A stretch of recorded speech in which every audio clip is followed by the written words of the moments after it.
Previously on Uncontacted. This is done to Farragut. We're in visual range of the island. We could pass, but not the drones. Why? It's like stepping into a dream, and I don't want to wake up. It's a graveyard. Some of them look hundreds of years old. If they're all wrecked, it means whoever lives here can't leave. What do you see, Professor? Seeing it up close confirms they must have had some contact with, or origin from the outside world. I think we should go in. We are not prepared for a first contact scenario. What if we didn't have to make first contact? Not yet, anyway. Did it ever occur to you that maybe there isn't an answer to what's wrong with you? That maybe you're just crazy? Yes, and I hope whatever we find makes that untrue. Can you help me? Do you know what this is? It's called a compass. The butterfly effect of introducing even the simplest form of advanced technology could have devastating consequences. I just wanted to help a lost little girl. Even though they hailed from different lands and spoke different tongues, the seemingly disparate groups found that they could understand each other without struggle, the first of many gifts from God.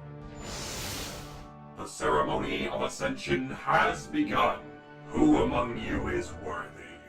Do you know what's going on? This is it. This is our test. Test of what? Who is worthy of ascension? Avery, wake up! I didn't win the race. What? Get the professors back to the ship! No! Run! I come in peace. I don't... Where's Dr. Walker? We have to go back. We're not equipped to go after him. Orders are all that's left of the commander. Let me at least feel like I did something right by following them. What is this?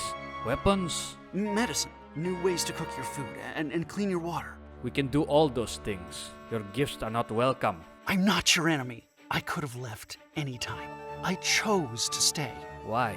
Listen to your son. He's been sleeping soundly ever since I gave him medication. You dare touch my son? I didn't touch him. I just gave him something to ease his discomfort. What did you do? It was helping him. You poisoned him. No, it was just aspirin. You could never be chosen. I was just trying to help. There shall be no violence. It is forbidden. Put me down! I don't want to ascend! This is just a misunderstanding. I didn't mean to hurt him. I'm sorry. And now, the conclusion. Uncontacted, Part 3. Written, produced, and edited by Jacob Levy. Avery materializes in a dim hallway. His whole body shakes, traumatized by the visceral experience of being teleported. Avery tries to make sense of his bearings, but there's nothing familiar to latch onto. The hallway's walls are made of the same advanced material as the metal spire. A network of thousands of branching vein-like tubes carries glowing yellow liquid along the walls, much like the leaf Avery witnessed outside the village. Avery touches the strange wall. It vibrates on his fingertips. The entire place is alive with a machine-like energy. Avery follows the flow of the liquid along the walls, each step slow and cautious. Avery emerges from the hallway onto a bridge that extends out into a massive spherical chamber. The chamber is completely hollow and reaches out 100 yards in every direction. The yellow veins continue from the hallway and spread infinitely over the sphere's inner black wall. Descending from the ceiling of the chamber is a long metal pole, the continuation of the metal spire from the surface. It descends until it meets a large vat of glowing yellow liquid that rests on a platform at the end of the bridge.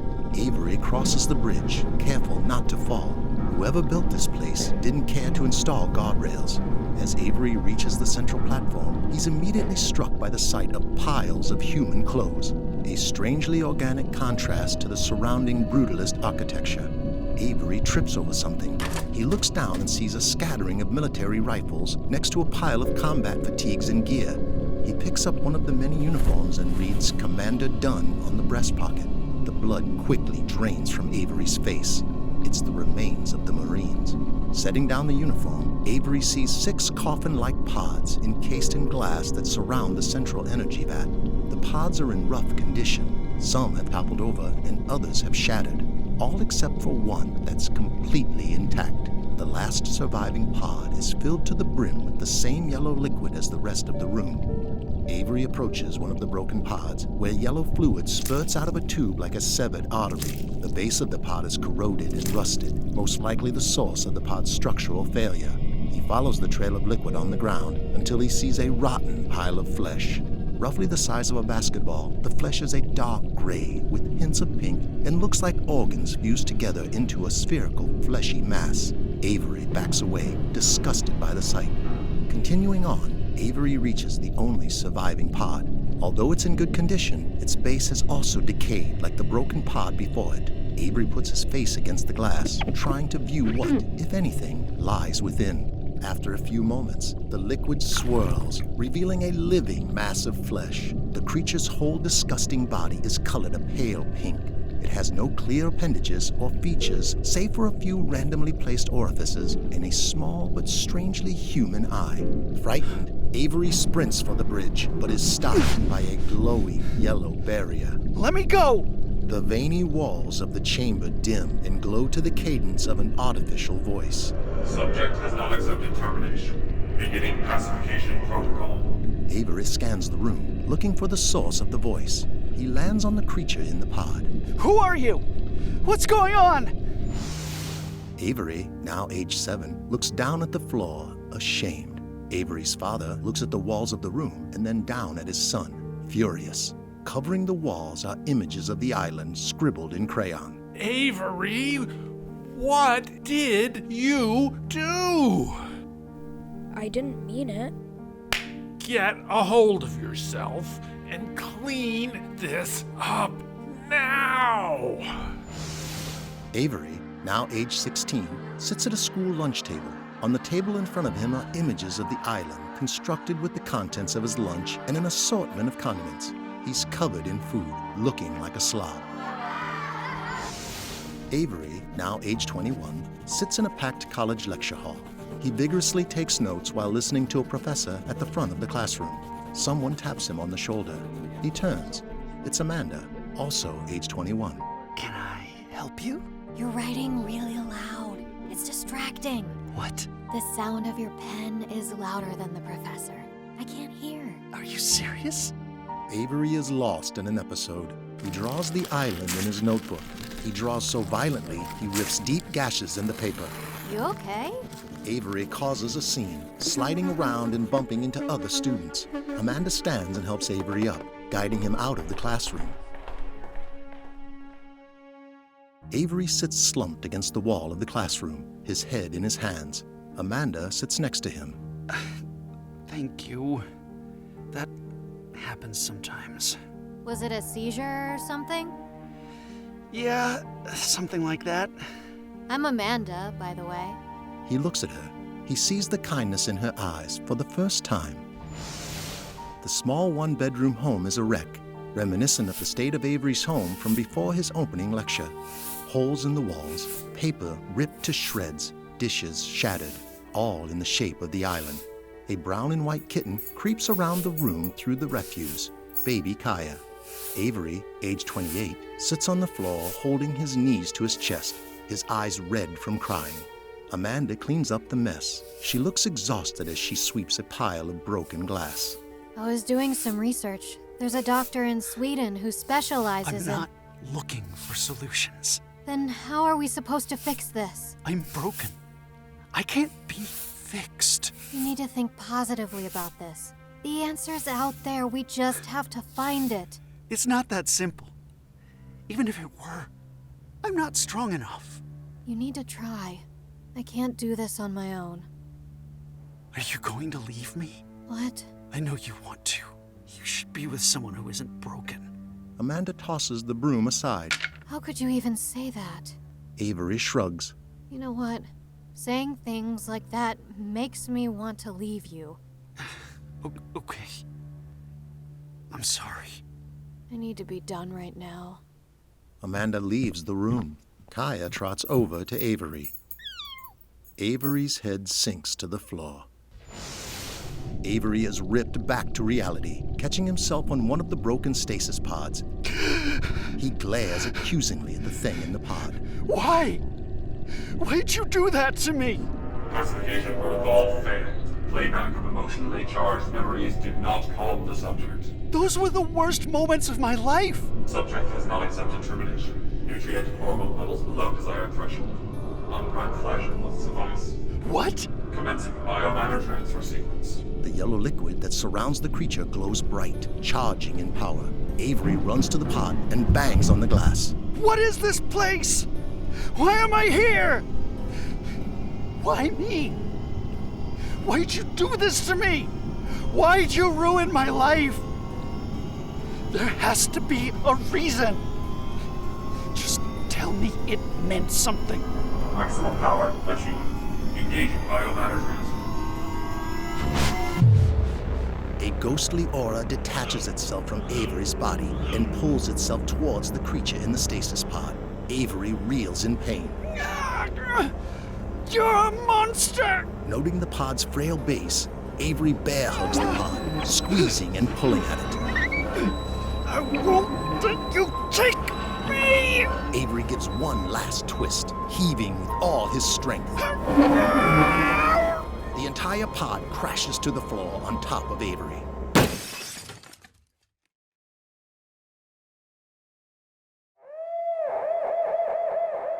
Biomatter transfer failed. Connection to passenger offline. Biomatter transfer failed. Connection to passenger offline. Avery opens his eyes, his senses coming back to him. Avery finds himself in a pool of yellow goo from the shattered pod mere inches from the creature that once lay within. It sits there, motionless. Avery clumsily stands up, frantically backing away from it. He falls backward onto a pile of discarded clothes. Commencing shutdown sequence. The yellow liquid systematically drains from all the veins around the room, slowly dimming the space until Avery is surrounded by complete darkness. Hello? Avery flashes back to the base of the metal spire. The sun has risen, but it's partially obscured by ominous charcoal-colored storm clouds that approach from the west. Avery walks forward stiffly, still recuperating from his body being torn apart just moments ago. He approaches a woman who hangs fabric on a clothesline. Excuse me. The woman looks at Avery, immediately concerned. Can you help me? Was sagen Sie? I just need... Wait, why can't I understand you? Was wollen Sie? Wer sind Sie? Avery turns from the woman and opens his ears to random conversations between other nearby villagers. No one speaks English, and everyone's words match their lips. The villagers realize this too as communication completely breaks down between them. Everyone's voices quickly raise as they try to understand each other's words, realizing it's a futile task. The couple kneels in the dirt of their small farm. They hold shriveled crops that are now black and dead. Yellow goo seeps out of the dead plants into the soil below. Avery watches as all the crops and foliage in the village systematically shrivel and die. What have I done? Avery dashes back to the metal spire and bangs on its cold metal exterior. Turn it back on! Please! I didn't know this would happen! A noisy signal bursts its way through the walkie-talkie on his belt. He hastily picks it up. Amanda! Val! Dr. Walker, is that you? We haven't been able to get a signal through. What's going on? We need backup, sir. As much as you can send. The village falls apart before Avery's eyes. Storm clouds completely engulf the sky. Howling winds blow through the village, rattling homes and what's left of the greenery. We follow Val as she walks through a now occupied village. Soldiers march down every road, patrolling, watching, guarding. A command tent has been constructed around the metal spire. Dozens of technicians measure its properties and collect data. Val looks uneasy as villagers cower at the mere sight of her walking past them. She watches as a family begs a pair of soldiers to let them leave their home, but they remain firm, brandishing their weapons. Val shudders and keeps moving. Val eventually joins a small group of soldiers that surround Avery, who speaks with a translator. Communication between the villagers has completely broken down. We need to catalog and identify the native languages of each individual and pair them with a translator. We only have a handful of dedicated translators on staff. It won't be enough. Can we distribute translation dictionaries? We don't have any immediately available. I'll see if we can request a shipment. Good. Utilize villagers whose native language is English. A military botanist speaks up. What about the soil? Alkaline tests reveal severe acidity levels. That would explain the sudden vegetation decay. Can we distribute MREs while we plant new seedlings? We have a small stockpile in reserve, but not nearly enough for the entire population. This was never the mission. Amanda pushes herself through the crowd of soldiers. Avery! Are you okay? What happened? Avery looks embarrassed to see her. I'm fine. Amanda looks at Avery incredulously, then to Val, who shrugs. A medical officer chimes in. There appears to be a viral outbreak as well. What? How? We've identified and quarantined 18 individuals who are exhibiting high fevers and rashes. What should we do? I'm not sure. I don't... Get them tested. If we can find out what they're carrying, we can assess treatment options and stop the spread. Avery looks relieved that Amanda covered for him. Finally, Val speaks up. Dr. Walker? What now? I'm glad you're okay. Avery didn't realize she was here. Thank you. What's the problem? As I'm sure you're aware, a storm front is rapidly approaching from the south. We're predicting winds up to 100 miles per hour and a high likelihood of severe flooding. What should we do? Avery just stares at her, his mind overwhelmed. I'm sorry. I can't. Avery leaves the soldiers in a flurry, Amanda chasing after him. Val watches the two professors leave, a grim expression on her face. Gray skies and puttering rain, barren trees and wilted flowers. The village is now a shadow of its former beauty. Avery and Amanda walk through the village, Avery still shaken. Near one home, the two see a soldier offer an MRE to a family inside. But at the sight of the offering, the family smacks the MRE out of the soldier's hand and slams the door in his face. Doxa, the father, he said he wanted to offer my life for his daughter's. But once he realized I wasn't his enemy, he let me go. Just like that? Only after I earned his trust. I gave him walkie-talkies. I still don't understand what happened. Their god just disappeared? Everything that kept this place going just stopped? He kept me till morning. When dawn broke, the crops all started dying, and no one could understand each other. And you really have no idea what caused it? Avery hesitates, hanging on his answer. But before he can... Doctor, Avery. Joanna, Dox's wife, runs up to them. She speaks her native language, English. This is Joanna, the mother of the family that took me in. What's wrong? My son Tilo, he's very sick. Doxa said you poisoned him. Amanda looks at Avery, perplexed. We'll send one of our doctors. You must fix him. He's suffering. I'm not sure I can help. You did this. I won't lose another child. The translator knocks on the door to Doxa's home, Avery and Amanda behind them. Doxa opens it, livid at the sight of Avery. Joanna stands behind him, supportive of her husband, but also scared of what he might do. Behind them both, Tilo can be seen in bed, shivering under the covers. Kalau Tuhan tidak bisa menghentikan mo, mungkin aku bisa. Doxa lunges forward, but Joanna pulls him back. Please, Doxa. They may be our only hope. What did he say? The translator hesitates. Doxa clenches his jaw. Engkau tidak boleh masuk. Aku tidak akan membiarkanmu meracuni anakku lagi. He says he won't let you in. He says you poisoned his son? Tell him I don't have to come in, but... Kamu adalah iblis. Please, Doxa. We've already lost one child. Doxa may not understand his wife, but the desperate look on her face says it all. Unfortunately, it's not enough. Doxa slams the door. Amanda leaves without Avery. We can't help them if they won't let us. Avery trots after her. Avery passes by another group of soldiers. They rip out endless rows of dead plants in a field as others plant new seeds. Avery overhears an old woman speaking to another translator who relays the information to the soldiers. 这些需要很多个月才能长，我的孙子们现在就需要食物。 She says these will take months to grow. She won't be able to feed her family. Tell her we'll give her and her family plenty of MREs and other non-perishables till then. 直到你能收成你的庄稼产量，我们会给你们的家人足够的食物。这个不行，你所谓的食物是让人无法接受的。 What'd she say? It wasn't thank you. Avery finally catches up to Amanda. What did he mean you poisoned his son? I gave him some aspirin. It worked at first. Then he had a severe reaction. You should have known better. I was just trying to help. I've heard it before. Do you think he'll be all right? Amanda walks ahead of Avery. Amanda! Avery and Amanda, now wearing gloves, surgical masks, and face shields, enter a small home.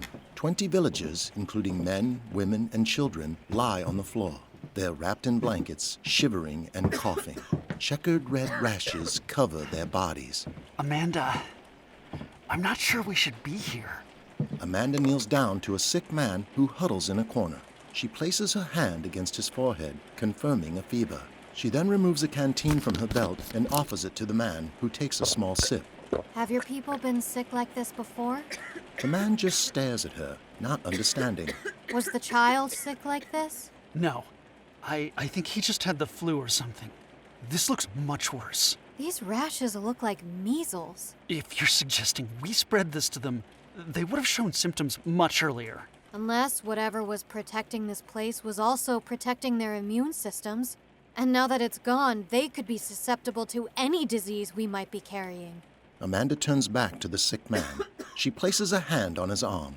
We're going to help you. I promise. When Amanda turns back, Avery is gone.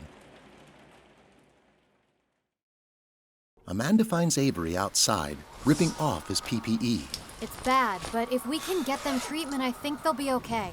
It wasn't supposed to be like this. Yeah, no kidding. These people were being controlled, manipulated. I had to stop it. What are you talking about? Avery looks at her, wanting to tell her what happened, but just when he's about to speak, a commotion is heard from the village center. What now? The two race towards the source of the chaos.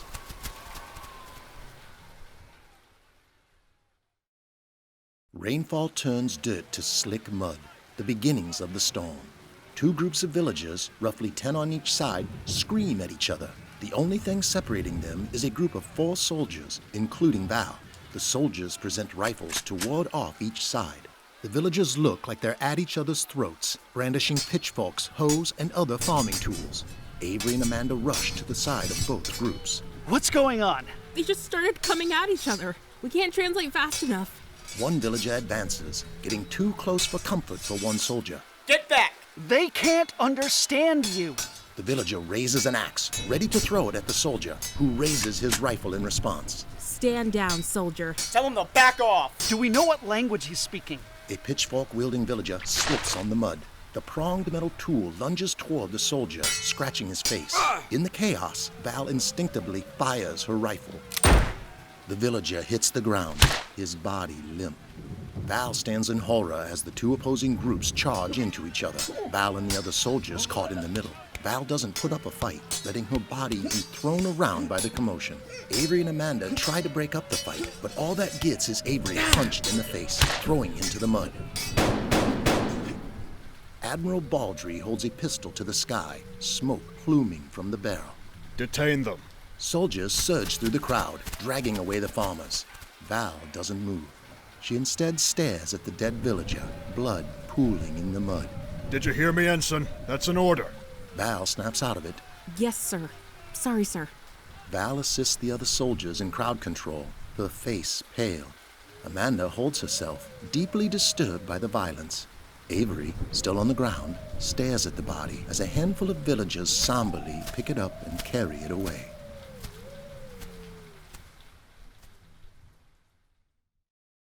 Rain pummels the roof of the command tent. Baldry addresses a contingent of the occupation force, including Avery and Amanda. Avery looks like he's somewhere else, still unnerved by the day's events. Val is also there, standing dejected in the corner. Thanks to the direction of Dr. Walker, we have successfully cataloged 86% of the village in just 12 hours. Our estimates put us at a total population of 512 that speak roughly 46 unique languages. We're able to translate about half of these, with work being done to decipher the rest. Dr. Palmer, I'm told you have an analysis of the quarantined population. If we can get them vaccines within the next 48 hours, it's possible we can thwart the virus. Other than that, there's no specific treatment besides time. How long are we talking? 2 to 3 weeks. Understood. We may have to consider taking them back to the Farragut for further analysis. Amanda wants to protest, but she's just too tired. Finally, I'm ordering all our forces off the island for the next 8 hours. Neither this island nor the village has the infrastructure needed to safely remain here for the duration of the storm. We'll return in the morning once the inclement weather has passed. What about the villagers? After an awkward, pregnant pause, they'll have to make do till we return. Begin the evacuation procedures. I'll see you all on the Farragut. The soldiers spring into action and pack up the command tent. Avery leaves without a word. Amanda finds Val, who packs laptops in a crate. Help me go after him. I have my orders. Amanda scoffs before running off into the rain after Avery. Avery sits at the same place he, Amanda, Val, and Dunn first observed the village, rain splattering his body. Far below, lights from the military are seen leaving towards the coast. Amanda approaches after a few moments. She sits near him. Was I really writing too loud? What? The first time you talked to me, you said I was writing too loud. She smiles. I just wanted an excuse to talk to you. How do you remember that? I didn't until the island reminded me. What are you hiding from me? Amanda places a hand on top of his, but Avery rejects the offer, shaking her off. It was all a ruse. What was? The visions were just a tool to lure me here. They were bait, and I took it willingly. What happened last night, Avery? Avery looks into the distance, deciding how best to tell her. This place isn't what we thought it was. There's something down there. Something alien. I don't know how long it's been there. There were more of them, but I only found one survivor. It's been bringing people here, pretending to be a god, to feed. When you say alien... I can only assume extraterrestrial. You're serious? He nods solemnly.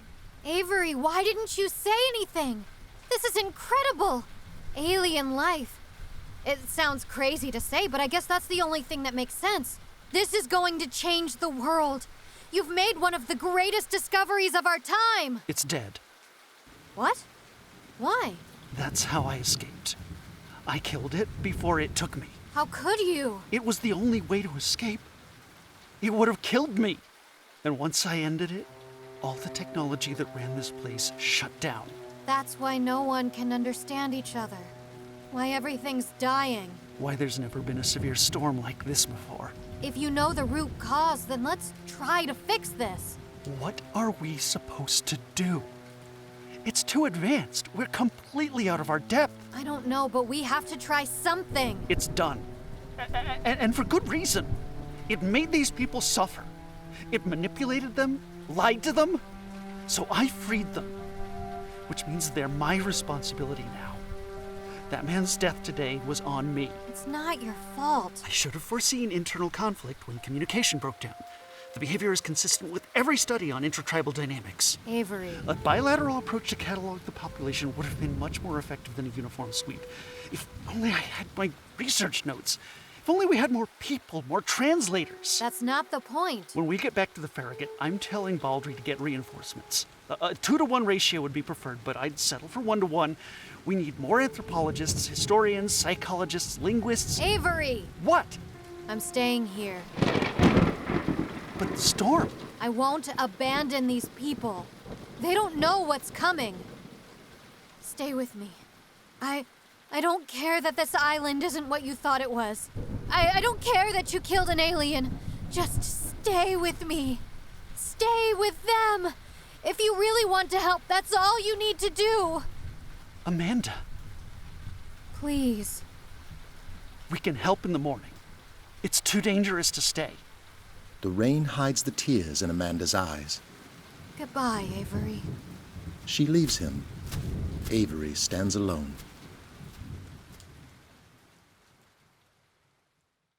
Like bees returning to the hive, dozens of dinghies and helicopters zoom across the dark waters toward the Farragut.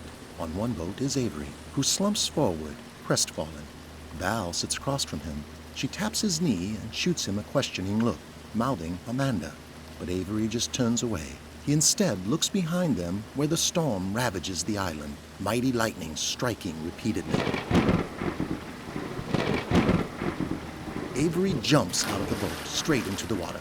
He's immediately swallowed by the rolling waves, but quickly emerges thanks to his life vest. He swims in the island's direction, while his body is pushed and pulled in all directions. Amanda! I'm sorry! Avery swims hard, fighting for his life. Waves pummel his face, disorienting and blinding him. Despite the assault, he keeps swimming. Avery is violently yanked out of the water and hoisted into the dinghy, falling backwards into Val's lap. Dr. Walker, are you okay? Take me back! She needs me! We can't go back. Dr. Palmer stayed behind. We need to go back for her. We'll leave at first light, I promise. Please! Just take me back! Take me back! I'm sorry. Val gives a signal to the driver, and the dinghy makes a sharp turn back towards the Farragut.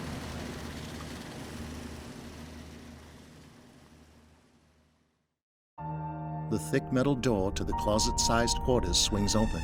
Avery, still soaked, steps inside as Kaya greets him with a rub against his leg. The 3 food bowls are completely empty. You must be hungry. Avery grabs a massive cat food bag from his suitcase and dumps it generously in one of the bowls. Kaya quickly trots over and chows down. Avery squats next to her. I shouldn't leave you alone so much. I haven't been a very good parent, have I? I just wanted to say I'm sorry. Avery reaches out to pet Kaya.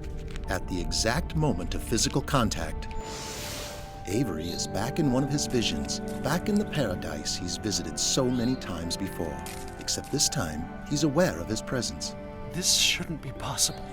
I shut it down. A nearby tree rustles its leaves. Avery looks up to see Kaya climbing through the branches. Kaya? What are you doing here?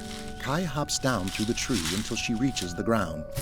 She strides casually towards Avery. Hello, Avery.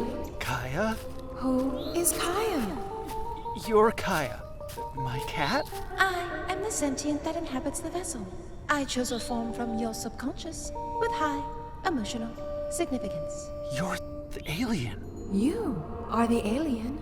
I thought you were dead. The alien lies on the ground, surrounded by shattered glass and yellow goo. After I was removed from stasis, I absorbed the surrounding psychokinetic fluid until I was at strength to contact you. Understand, I was only acting out of self-defense. Don't hurt me, please. I have no desire to hurt you. Then why are you here? To ask for help? 987 Earth years ago, our vessel crashed on this planet after a catastrophic engine failure. A massive fireball descends towards the water.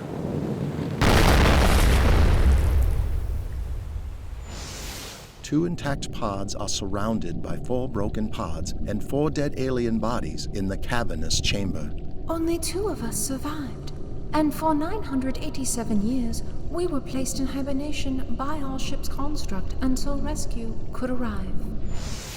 For that time, we existed in a dream state, in a place much like this. But while in our hibernation, we were oblivious to the outside world and the machinations of our vessel's construct.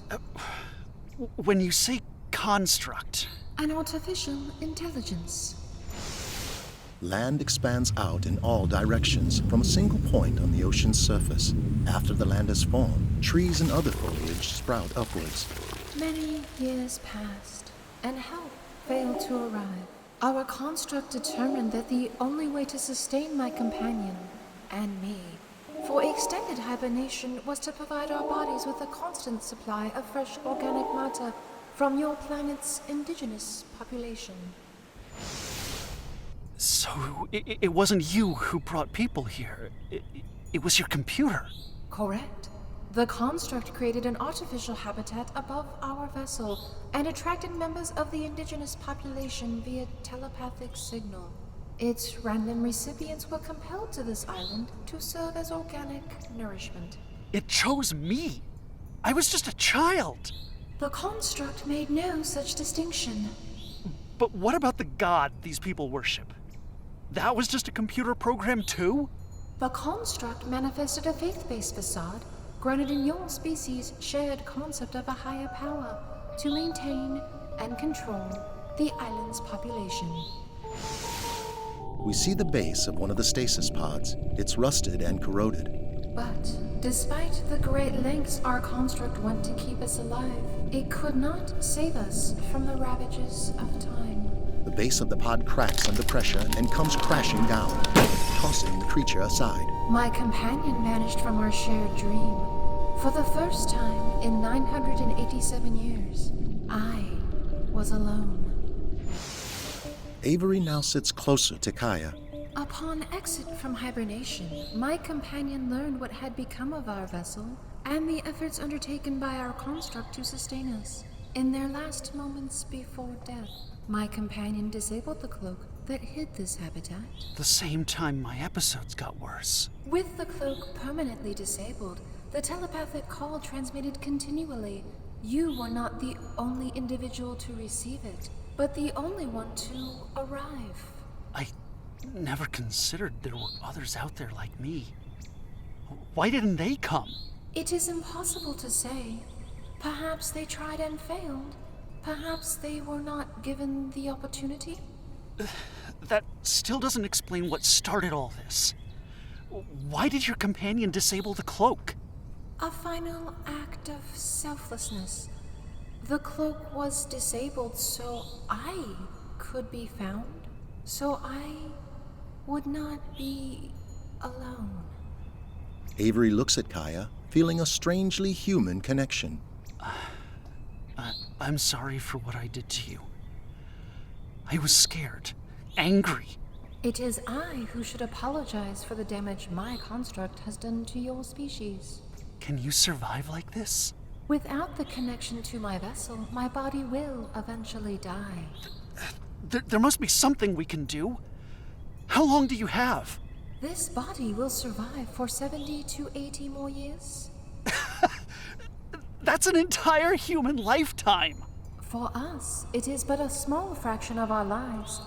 I ask that you now bring me to your people. I wish to be among sentients for the remainder of my life. Not sure what else to do, Avery gradually reaches out a hand and gently pets Kaya on the head. She doesn't react how he expects, remaining stiff as a board. Avery retracts his hand, remembering who, or rather what, he's dealing with. I'm going to need your help too. Avery snaps back to reality and finds himself slumped on the floor. Kaya, the real Kaya, sleeps soundly on his lap. Avery smiles, petting her as she sleeps. He checks his watch. It's later than expected. Damn. Avery wakes Kaya from her slumber and gives her a kiss on the head. I'll be back soon. I promise. Avery leaves his quarters, keeping 2 of Kaya's 3 food bowls empty. Avery knocks on a metal door, nervously looking both ways to make sure no one sees him. The door soon opens to Ensign Val, who's in the middle of getting ready for the day. Dr. Walker, we're not supposed to leave for another 3 hours. I need your help. Avery and Val speedwalk and talk. You want to do what? Hide the island. Make sure no one ever finds it again. How is that even possible? Kinda hard to explain. You're going to have to trust me. Val stops in place. Dr. Walker, I could be court-martialed for this. I'll take the blame. I just need to make things right.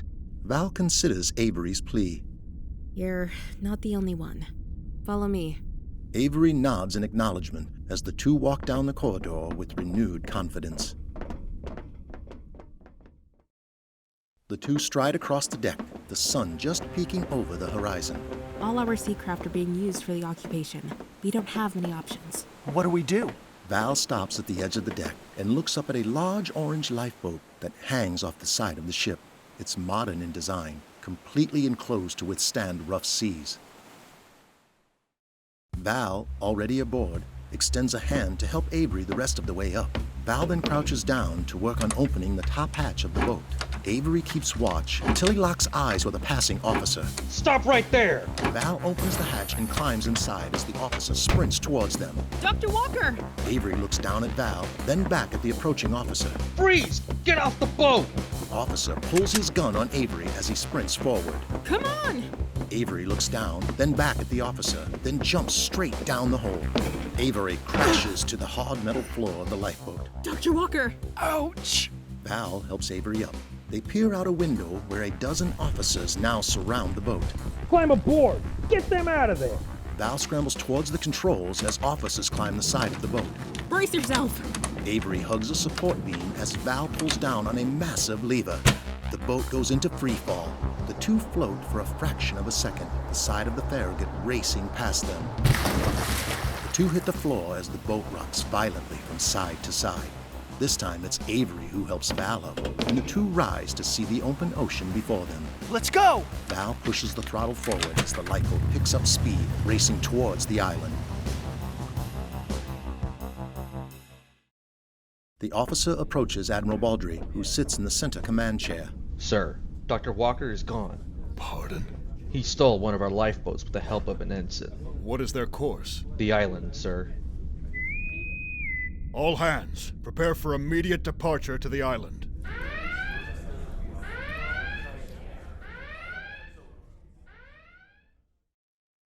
Avery and Val break through the dense foliage surrounding the village to find it ravaged by the storm. The interiors of many homes are now exposed, their roofs ripped off by the gusting winds. A river flows between the buildings, carrying chunks of trees and other debris. Fires consume some dwellings, a result of the lightning strikes. Villagers wade through the village, trying to repair the damage. Oh my God. How are we gonna find her? The two proceed through the destruction towards the metal spire in the distance. Near the metal spire, villagers tend to the wounded and help other refugees of the storm. Avery finally sees her. Amanda! She bandages an old man's broken arm. Avery is overwhelmed with relief at the sight of her, but his expression quickly turns to guilt as soon as he sees her face. I should never have left you. I need to help the wounded. She walks off, Avery following after her. Amanda kneels down next to an injured woman with a bloody wound on her shoulder. Amanda disinfects the wound with alcohol wipes as Avery approaches. I can fix this. Can you get me more gauze? I'm about to run out. There's no time for that. They'll be here soon. She stares daggers at him. Get me the gauze. Avery relents and walks over to a nearby cache of medical supplies, grabbing what she asked for. Here. Now will you please listen to me? I have work to do. Amanda turns away from him. Avery just stands there, helpless, not knowing what else to say. He instead takes in the sights around him. The people of the village, despite their inability to communicate, help each other through the decimation of the storm. He watches villagers help the wounded, expel water from flooded homes, suppress fires, and repair fractured walls. The camaraderie is moving. It's the most beautiful thing Avery has ever seen. I was wrong. Amanda looks at him. It was never the construct that united them. It was the people themselves. Always just them. There was strife yesterday, yes, but look at them now. In the face of great tragedy, despite their differences, they're helping each other. There's a lot we could learn from them. But they deserve to be left alone. They don't need us. Avery. I was wrong. And as usual, you were right. I was desperate to control things. If I couldn't control myself, maybe I could control them. Uncontacted persons. It's a misnomer. These people are more connected than I've ever been. Amanda, I don't expect you to trust me ever again. But if you don't give me a chance, just this one chance, we might never make things right. She stands to meet his gaze. He stands there, laid bare before her eyes. All right, what do we do? Avery, Amanda, and Val approach the metal spire. Avery places a hand on it, feeling its smooth surface. Amanda acknowledges Val. What about your orders? I read up on human decency. The Academy must have forgotten that lesson. That's all Amanda needs to hear. She turns to Avery. How are we supposed to get down there? I don't know. It never said. With his hands still on the spire, Avery lowers his head and closes his eyes, concentrating. But his focus is soon interrupted by a voice from Val's radio. We are a go for departure. ETA 22 minutes. We have to hurry up. I know. Avery closes his eyes once more, focusing on his physical connection to the spire. To his surprise, a faint yellow glow energizes around his hand. Val and Amanda each place a hand on Avery's shoulders, closing their own eyes as well. All three are engulfed in light. With the Farragut behind them, dozens of dinghies, speedboats, and helicopters race towards the island, carrying hundreds of soldiers. Another flash as Avery, Amanda, and Val appear on the center platform. Amanda and Val tremble from the experience, while Avery is perfectly calm. The massive space is still mostly dark. The only light comes from a meager amount of yellow goo that rests at the bottom of the giant vat in the center of the platform. Avery grabs Amanda's hand to stop her from shaking. Never doing that again. Amanda and Val gaze around the room, captivated by the alien technology and the sheer volume of the space. This is incredible. What is that? Val points to Avery's alien, still in the same place he left it when he destroyed its pod. That's our friend. That's an alien? Not like the movies. While Avery approaches the alien, Val notes the surrounding piles of clothes, taking in their ominous implication. Avery kneels down and picks up the flesh ball, its skin moist and sticky. You return. Of course. What do I do? The alien speaks to Avery via telepathy with the same voice as Kaya from the vision. To Amanda and Val, Avery is speaking to no one. Place me in the center power receptacle so I may interface with the construct. Avery carries the creature towards the nearly empty vat and drops it inside. The alien absorbs the remaining fluid and the entire room comes to life. The yellow liquid once again spreads throughout the veiny tubes that surround the entire chamber, lighting everything up in a glorious spectacle. What's it doing? Making things right. Restoring surface habitat. The excess water that floods the village suddenly recedes into the ground. The villagers watch in amazement as the seedlings planted by the military shoot up and grow instantaneously. The vat holding the alien floods with new yellow goo, causing the alien to rise upwards. Restoring language translation matrix. As the villagers work to repair their homes, they rejoice as they realize they can once again understand each other. Avery, Amanda, and Val watch in wonder as the walls pulsate rhythmically. Purging foreign infectious bodies. The suffering measles patients sit up, renewed with energy. They watch in awe as the rashes on their skin miraculously fade away. The vat glows so bright, Avery, Amanda, and Val have to shield their eyes. Restoring the construct. Construct online. It won't keep bringing people here, right? No more ceremonies? With my physical body gone, its only purpose will be to sustain and protect the human population. Finally, an end. Preparing surface cloak. Once engaged, the habitat will be hidden until its power cells deplete in 1,436 years. Shall I proceed? Why are you asking? I can sense your hesitancy. The things we could learn from these people. A direct window to the past. And the ship. Who knows what technology we could salvage? You must decide. Avery considers not going through with the plan for just a fraction of a second before taking Amanda's hand. She takes it back. Do it. Engage the cloak. The process has begun. There's one more thing before we leave. You must hurry. Our time is fleeting. There's a sick child up there. His name is Tilo. If there's anything you can do to help him, please. It will be done. Tilo shivers in his mother's lap, coughing and moaning. A yellow aura ascends from the dirt below them. It snakes its way onto the bed until it engulfs Tilo's body. It glows bright until it abruptly fades away. Tilo stops mid-cough. His entire demeanor changes. He sits up, completely healed, the color now returned to his face. Joanna is overtaken with relief and bewilderment. She hugs her son. My boy! Doxa! Doxa, you must come! Tilo is healed! Avery reaches inside the vat and grabs the alien, yellow fluid oozing off it. Grab on. Amanda and Val join Avery and reluctantly place their hands on the alien's skin. The three materialize at the base of the metal spire, Avery clutching the alien like a football. Avery looks at the ground where an invisible sphere inflates in all directions. Wherever the sphere touches, the ground, the rocks, the grass, even the metal spire, everything vanishes. In its place is all that will remain when the island is gone, the ocean. We must leave at once. Any matter the cloak touches will deface permanently. Avery pulls back Amanda and Val, alerting them to the growing anomaly. We have to go. Don't let it touch you. With the alien locked under his armpit, Avery and his companions run for their lives. The three catch quick glimpses behind their backs as entire areas of the village vanish into oblivion. They run past the home of Doxa, Joanna, and Tilo, who stand calmly on their porch. Avery and Doxa exchange a nod of understanding just before the family and their home are consumed by the invisible sphere. The entire village fades from reality as soon as they clear its perimeter.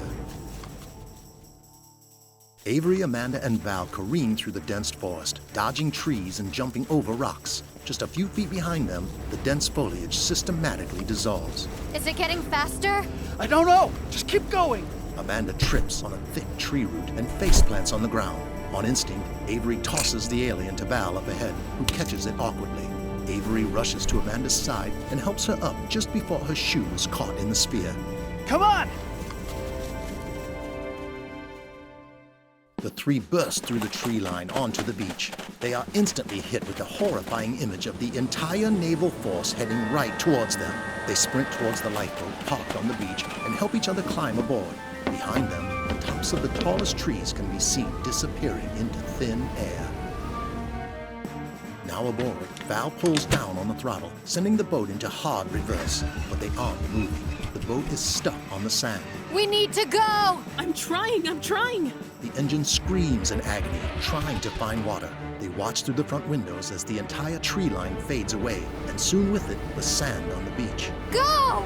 Val pulls the throttle back as hard as she can, and just before the entire craft is lost in the cloaking field, it makes contact with the water, then zooms backward into the ocean. As they fly in reverse, the entire naval force surges past them, going the opposite direction until they hit nothing. The island is gone. Avery, who carries the alien, Amanda, and Val climb aboard the top of the lifeboat. They watch the naval forces come to a staggered halt. Amanda reaches for Avery's hand. He maneuvers the creature under his other arm so he can accept her gesture with a smile, perhaps the first real one we've ever seen from him. The four look out at the confused military force, ready to face whatever fate may come.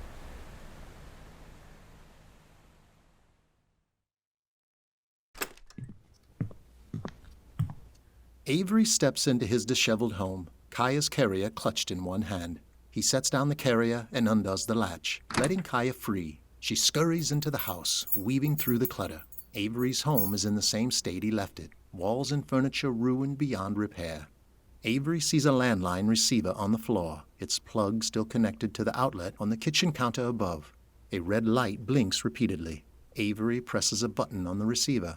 A message plays as Avery opens a can of wet cat food from the fridge. Hey, it's me. I hope this is the right number. I had to get it from your faculty profile. You took off before I could ask you for it.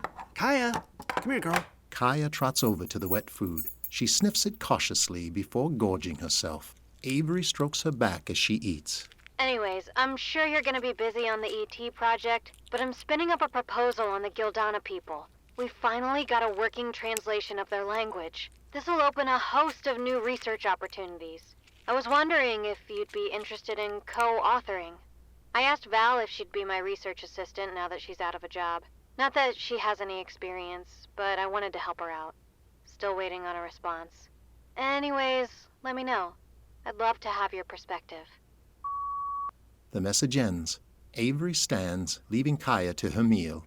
He looks out at the state of his home with new understanding. Avery pulls a broom from the closet and begins sweeping the floor. Avery? Can you give me a little warning next time? Avery looks down. A copy of Kaya looks back at him expectantly. The original still eats her food, oblivious to the other Kaya's presence. Is a declaration of your primary identifier not sufficient warning? Never mind. How are you? Are you being treated okay? My treatment is adequate, but I desire to see your world, not idle in a rudimentary laboratory. Hopefully we can get you out soon. But it's going to take some time for them to trust you. Will your collaboration with Dr. Amanda Palmer delay this endeavor? Oh, you heard that. I don't know. I don't know if I can open that door again. I believe it would be in your best interest. Why? So you will not be alone. Avery nods knowingly as the copy of Kaya vanishes. He continues sweeping the floor, starting with the broken vase.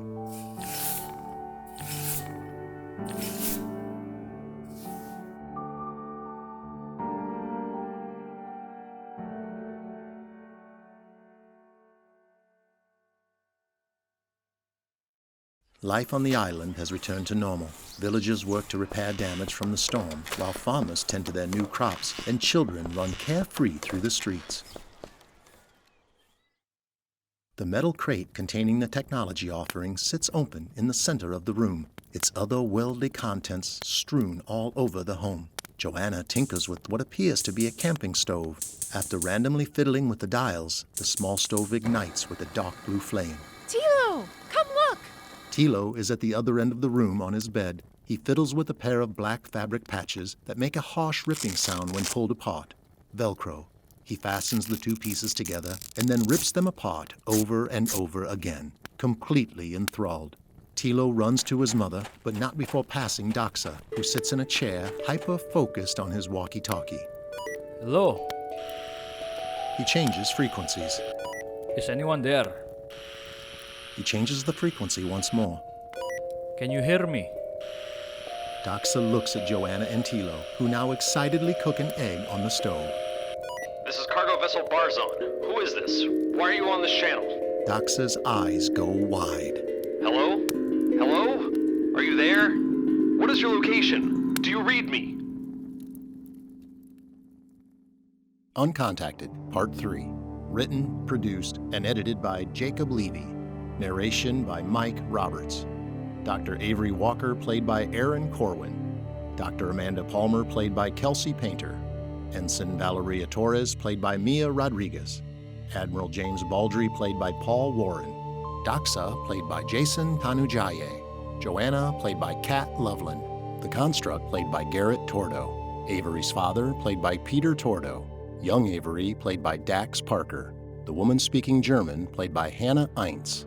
The woman speaking Mandarin, played by Shanshan Lee. The military botanist, played by Joey Martinez.